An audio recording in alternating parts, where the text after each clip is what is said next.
श्री स्वामी समर्थ। तर गुरुवारी हा संदेश दुर्लक्ष करू नको। स्वामींच्या पादुकाला स्पर्श करून घडणारा खूप मोठा चमत्कार बघ। तू नशीबवान आहेस का हा चमत्कार तू तुझ्या डोळ्यांनी साक्षात बघणार आहे। हा चमत्कार प्रत्येकाच्या नशिबात नसतो, पण जो हा संदेशवर क्लिक करन त्याच्याच नशिबामध्ये हा संदेश आणि चमत्कार बघायला भेटणार आहे। तू केलेल्या सर्व प्रार्थना स्वामींपर्यंत पोहोचलेल्या आहे। तुझ्या सुखाचे दिवस जास्त दूर नाही, जवळ आलेले आहे। तुझ्या जीवनामधले येणारे संकट आता दूर होतील। घाबरू नको बाळा, असं स्वामी आपल्या भक्ताला या संदेशाद्वारे सांगत आहे। प्रयत्न करून मोठा हो आणि आपल्या जीवनाला आकार दे। स्वामींपुढे केलेल्या प्रार्थना ह्या कधीही वाया जात नाही।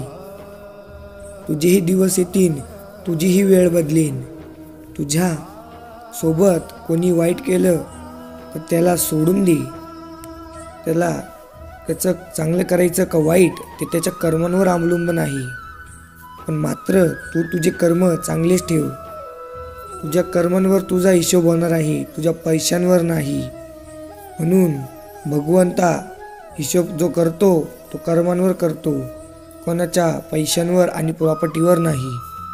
स्वामी काय सांगतात, बाळा जीवनामध्ये पैसा कमवला नाही तरी चालेल, पण कर्म मात्र चांगले कर, कारण हिशोब तुझ्या कर्मांचा होणार आहे, तुझ्या पैशांचा नाही।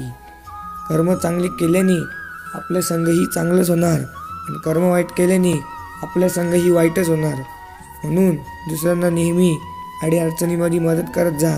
तू त्यांची मदत केली तर तुझ्या मदतीला स्वामी साक्षात येतील आणि तुला न कळता स्वामी तुझी मदत करून जातील।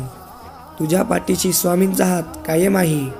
जरी तुला स्वामी दिसत नसले, पण स्वामी तुझ्या कणाकणामध्ये आहे, स्वामी तुझ्या मनामनामध्ये आहे, स्वामी तुझ्या श्वासाश्वासामध्ये आहे। म्हणून स्वामींचा भक्तत्व आहे, वाईट काम करू नको। असे स्वामींचे संदेश, महत्त्वपूर्ण संदेश बघण्यासाठी आपल्या चॅनलला सबस्क्राईब नक्की करा आणि कमेंटमध्ये श्री स्वामी समर्थ गुरुदेव दत्त नक्की लिहा।